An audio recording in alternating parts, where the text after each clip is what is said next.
It is the day before Grand Theft Auto 6 pre-orders go live, and this is pretty monumentous. It might not feel like it to you just yet, but hopefully in this short video, I'll be able to break down exactly why a new Grand Theft Auto game is such a huge deal to those of us in the gaming community.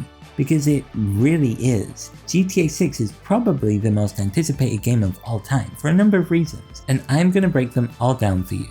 This is Bob Snacks, my YouTube page where I talk about all things gaming and hope to form a community of like-minded people who love to talk about any and all kinds of games. If that sounds like you, drop me a subscribe and let's get into the video. So, why is there so much hype behind this game anyway?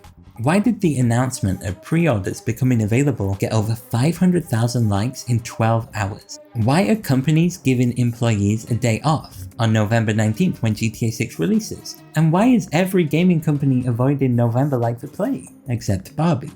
Well, firstly, the wait for this game has been outrageously long.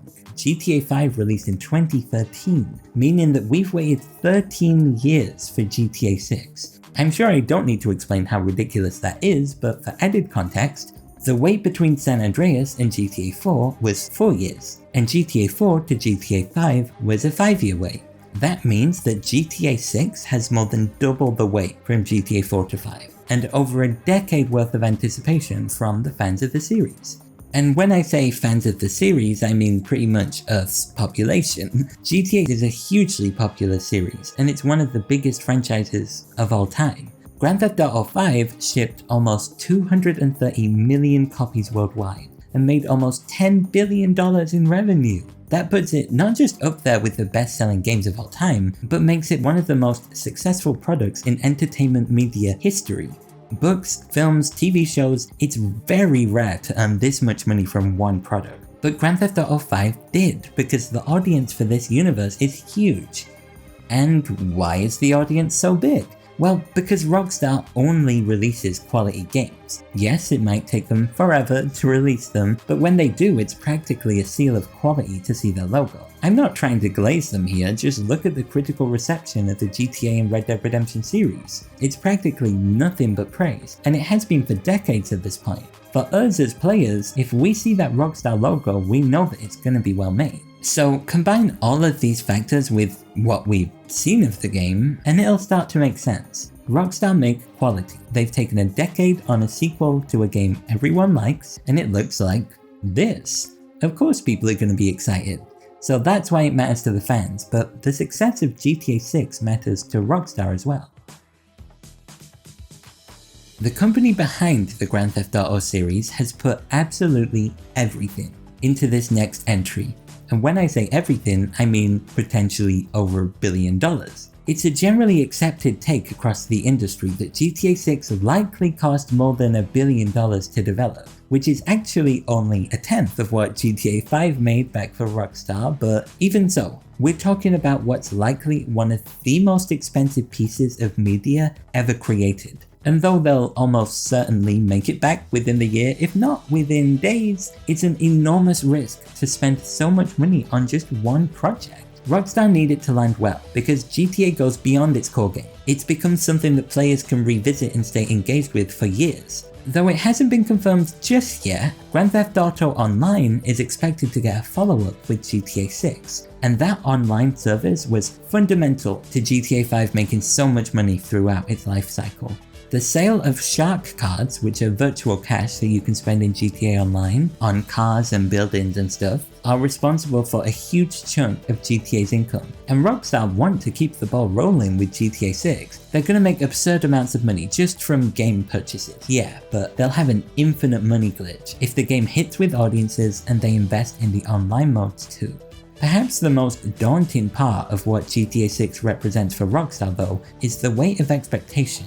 We all know the feeling of expectation when we're excited for something, and we equally know the unhappiness that comes with waiting a long time for it to be a miss. Think about how horrible it is when you order a takeaway to be delivered. You wait over an hour, you fantasize about your salt and pepper chicken, and then it arrives cold. It's a unique kind of unhappiness, because in that hour we glorify in our minds how good we remember it tasting, how crunchy the batter was, how the seasoning made our taste buds tingle. Every minute that passes, our brains begin to spiral in a cycle of wanting, glorifying, and idolizing the salt and pepper chicken. Can you tell I'm hungry? Now imagine the salt and pepper chicken is going to take 13 years to arrive. And also imagine that salt and pepper chicken is actually GTA 6. Think for a moment about how it must feel to be responsible for a game that the entire world is looking at, is craving to play, is hungry for.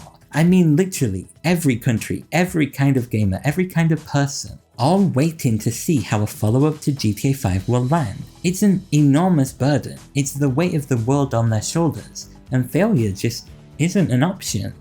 Grand Theft Auto 6 matters to Rockstar because it's their pot of gold at the end of the rainbow. It's the light at the end of the tunnel, and it's only a few months away. Before we wrap it up, there's one other area that we should probably address. GTA 6 means a lot to the gamers, it means even more to the developers, but it will also be hugely impactful on the gaming industry as a whole. And the eyes of every developer and publisher will be watching its every move like a hawk. The gaming industry is in a rough place. Console prices are rising as components suffer major shortages and inflated costs thanks to the rise of AI slop, both personal and professional, and the pressure that this is causing on all parts of the industry is just enormous. Game budgets are inflating to unsustainable levels, and even successful game studios are being closed by their corporate overlords in desperate bids to keep lines on screens going up for the select few in control of all that we value. And here comes Grand Theft Auto, the defining series for millions upon millions of gamers, and they're going to define new standards again, as long as it's successful, which it probably will be.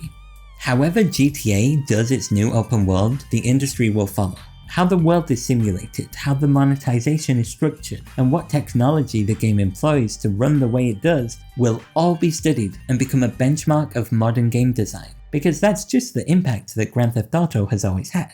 Perhaps the scariest of all standards that Grand Theft Auto 6 is expecting to set though is the pricing. Games were costing $60 for the longest time, but the current console generation bumped that up to $70 as the standard price tag. There have been some actors trying their hardest to apply pressure on the status quo and raise that price tag even higher though, like Nintendo pricing their latest Mario Kart at $80. The Bank of America themselves are also looking to influence game pricing to improve the health, and by that I mean greed, of the gaming industry, and they're using GTA as a vessel for that. If Rockstar and their publisher Take-Two keep the standard $70 price tag, it's practically set in stone for everyone else for at least the next few years. However, if they do set a higher bar, such as the $80 that Bank of America recommended, the floodgates would open for every AAA game developer in the business. Just like that, overnight, a new pricing standard will be set, and the potential profits of big budget games could get considerably higher. But let's hope they don't do that. Grand Theft Auto 5 defined a generation. Its online element came at the advent of the live service boom, which would go into full swing just a year later. It released in the final full year of its console generation before the sun set on the Xbox 360 and the PS3, which led into the glorious reign of the PlayStation 4 and the Xbox One. It was an amazing time to be a kid and an even better time to be a gamer, and it's gonna happen once again.